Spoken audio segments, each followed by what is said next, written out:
Depois de 8 anos, bem-vindos, meus amigos, ao Futebotero. O que era para ser uma pausa lá atrás com o Porcotero, que era um canal só de Palmeiras, foi, na realidade, uma grande perca para mim, porque eu gosto muito de fazer isso, eu gosto muito de falar, eu gosto muito de dar minha opinião, independente se você vai concordar ou não. Eu peço para que você dê a sua opinião também aqui embaixo nos comentários. Mas estou muito feliz que estou voltando para cá, então bem-vindos ao Futebotero e bem-vindos ao primeiro vídeo do canal, analisando o que foi aquele derby de ontem, do dia 30 de julho de 2025. Estamos falando do primeiro derby da história da Copa do Brasil e uma grande possibilidade do Palmeiras dar um revide no Corinthians. E por que eu falo isso? Porque o Palmeiras joga o primeiro jogo no Allianz Parque, perde de 1-0, joga o segundo jogo em Itaquera e empata no 0-0, perdendo um pênalti na final do Paulista. O Palmeiras tinha a oportunidade, sim, de sair com uma vitória ou com um empate ontem, pegando um pênalti do adversário. Mas não foi o que aconteceu e não cabe a mim ficar também chorando no leite derramado e falando assim, esse é o culpado ou aquele é o culpado, mas analisar um todo. Pegar jogador por jogador, pegar o Abel, pegar o que aconteceu com o Palmeiras ontem. Na real, o que está acontecendo com o Palmeiras há 1 ano e meio que não joga. O Palmeiras virou um time sem alma, o Palmeiras virou um time sem agressividade. E eu acredito que tem alguns pontos que a gente pode colocar que estão sendo extremamente prejudiciais para o Palmeiras desde 2023. O primeiro deles, o Palmeiras tem essa queda mascarada por 3 talentos geracionais que saem da base. Luiz Guilherme, que não teve muita possibilidade no clube, só teve um gol como profissional, um gol contra o Independente Del Valle, inclusive um golaço num 3-2, um baita jogo na Libertadores de 2024. O Endrick, que dispensa comentários, ele fez história para a gente ser campeão brasileiro de 2023. E o Estevão, eu não sou muito fã do Estevão, mas é inegável que o Estevão é um talento geracional. Tão geracional que mesmo não sendo fã do Estevão, eu tenho a camisa dele. Mas o que acontece com o Palmeiras de Abel Ferreira? É uma coisa muito estranha. Parece que o time tá acomodado ao mesmo tempo que ele quer ganhar mais. Só que precisa ter uma reformulação, digamos, brusca para isso acontecer. E para mim o ponto que prova isso é a saída do Bruno Fux ontem. A partir do momento que o Bruno Fux machuca, o Palmeiras cai muito de produção. A saída de bola do Palmeiras cai demais a qualidade. E aí acontece o que aconteceu. Gustavo Gomes e Mikael. Gustavo Gomes, que é meu ídolo pessoal, além de ser ídolo do Palmeiras, tá muito mal esse ano. Faz 1 ano e meio também que tá muito mal. E o Mikael, assim, sem comentários. O Mikael é um jogador que ele não teria qualidade para atuar no Rio Branco de Americana. Mas acharam uma boa ideia pagar 6 milhões de dólares no zagueiro da MLS. Além disso, o Palmeiras ele me passa uma imagem de que qualquer hora vai ganhar, qualquer hora vai resolver, e não é. A realidade é que todo mundo sabe como o Palmeiras joga hoje. O Palmeiras vai jogar com 3 zagueiros, não com 3 zagueiros de ofício, mas vai jogar com 3 zagueiros, uma saída com 2 laterais aqui, volantes, o meio-campo e o ataque. Mas na realidade está tudo espaçado. Hoje em dia você não sabe se o ponta é lateral, se o lateral é meio-campo. E o Vitor Roque, que é centroavante, ele só cai pro lado e fica totalmente. Eu não consigo nem falar mal do Vitor Roque, sendo bem sincero. Eu, inclusive, acho ele bagre. Eu não consigo falar mal, mas eu acho ele bagre. Mas assim, ele não recebe uma bola pra ser jogando, então vamos poupar ele dessa. Agora, é essencial que a gente analise jogador por jogador, além do Abel Ferreira. Então aqui vai a nota de cada jogador na partida de ontem contra o Corinthians. Rapidinho, passando só pelas notas que a gente tem que dar aqui também para os jogadores do Palmeiras. O Everton, muito bem. Vou tentar ser o mais breve possível, tá? Para o vídeo também ficar dinâmico. O Everton, muito bem, muito seguro, tomou um gol indefensável, pegou um pênalti. Vamos colocar uma nota 8 para ele, 8,5, porque foi muito bem mesmo. Ontem passou uma confiança que há muito tempo não passava. Giai, tanto fez. Acho que não atacou bem, também não defendeu bem.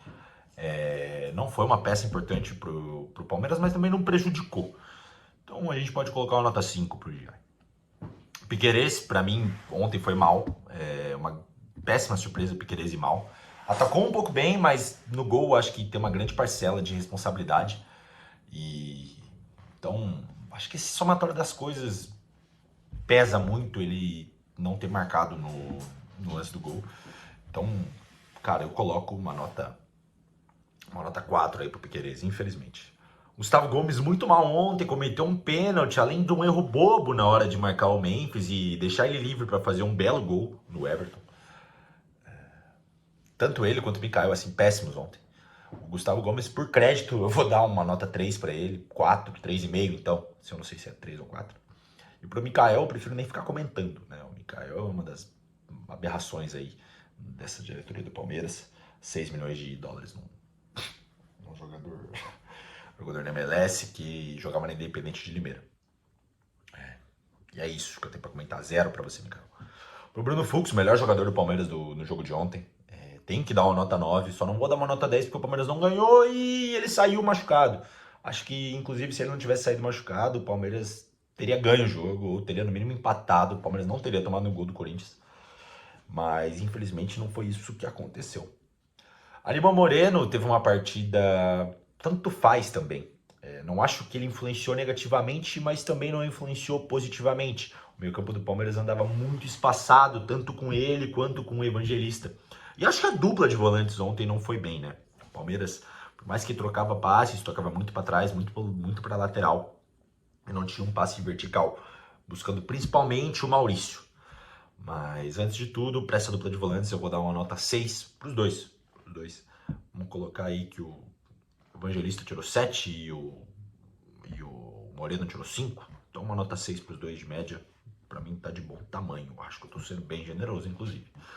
Maurício, pô, exime de qualquer tipo de crítica pra mim. Sou muito fã do Maurício. É um cara que se identificou bastante com o Palmeiras. Inclusive, me causou até uma estranheza quando veio, porque eu tenho um amigo cruzeirense, tenho um amigo colorado. E, cara, os dois me passavam que era um bom jogador, mas... sabe? E no Palmeiras não tem nada de... É um cara que está substituindo muito bem o Veiga, inclusive. Acho que está cumprindo muito bem esse papel de ser um meio ofensivo que faz gol. Falta um pouco mais de tranquilidade para enfiar uma bola, para saber dar aquele último passe, mas na hora de finalizar, ele finaliza muito bem, pisa muito na área. É uma característica de meia que eu gosto muito, ainda mais com um time que não tem centroavante como o Palmeiras. Então, cara, o Maurício, nota 7 também. Jogou bem ontem, jogou bem. Pro defunto Torres, né? O nosso Beyblade aí só fica girando de um lado pro outro. Nota 3 também. Não ataca, né? Defende bem. Não defende bem, mas não ataca. E veio para ser o substituto do Estevão, né? Mas hoje ele parece mais ser o substituto do Breno Lopes. Então por isso que eu vou dar essa nota pro Facundo. Poderia dar uma nota 5, 6 para ele, mas como o foco dele é atacar e fazer gol, e ele não fez ontem, no caso. Apesar de ter 8 gols na temporada, é um dos artilheiros do time no Campeonato Brasileiro, se eu não me engano. É isoladamente o artilheiro do Palmeiras no Brasileirão. Tenho que dar uma nota ruim para você, Facundo. Gosto de você, até acho você um jogadorzinho bom, mas assim, não serve para ser titular do Palmeiras, desculpa, não serve. Não serve, assim como o Sousa, posso estar sendo precipitado, mas Sousa, chegou a hora de estrear, cara. Se eu não me engano, é o terceiro jogo aí, você só deu um passe de 3 dedos pro Flaco, que não aconteceu em nada, então assim, eu não sei da onde que estão endeusando tanto esse cara, tá substituindo outro sonolento, que é o Felipe Anderson, mas e errou feio no gol ontem, né? Na hora de marcar o Mateuzinho, faz uma marcação de distanciamento social da época da Covid e deixa o Mateuzinho cruzar como se fosse um treinamento. Então, também não tem como dar uma nota boa pra você, mas vou quebrar um galho, porque tá chegando agora, tá se entrosando aí, tá subindo a montanha, né? O Abel tá subindo a montanha e nota 5 pra você, Sousa. Tô sendo bem generoso. Aí no lugar dele entrou o Alan. Cara, o Alan não tem nem o que falar. O Alan é um cara que se doa demais pro Palmeiras, um baita jogador pra mim. Mas ontem jogou muito mal também. Não entrou bem. Parecia que nem entrou, na realidade. Então eu vou colocar uma nota 4 pra você, porque eu gosto de você, Alan. Gosto do estilo de jogo da Alan. Inclusive no meu futebol manager virou lateral esquerdo. E um baita lateral esquerdo. Tetracampeão da Libertadores 2027, 28, 29 e 30. Baita lateral esquerdo. Vitor Roque, cara, se esforçou muito, sofre muita falta. Ele é um jogador que me lembra muito o Rony, muito mesmo. O lado bom do Rony e o lado ruim também, infelizmente. Mas pelo esforço, foi sacaneado ontem, sinceramente. Não era pra ter saído. Então, cara, pelo esforço, por tudo que fez, eu vou dar uma nota 6,5 pra você, Vitor Roque. Porque foi um bom jogador, não foi craque, né? Na vez do Palmeiras, o cara que vem do Barcelona não é craque, mas uma nota 6 tá de bom tamanho. Flaco é chovendo molhado, né? Um dos piores jogadores que eu já vi jogar no Palmeiras. Centroavante argentino que não tem sangue nenhum, sangue de barata.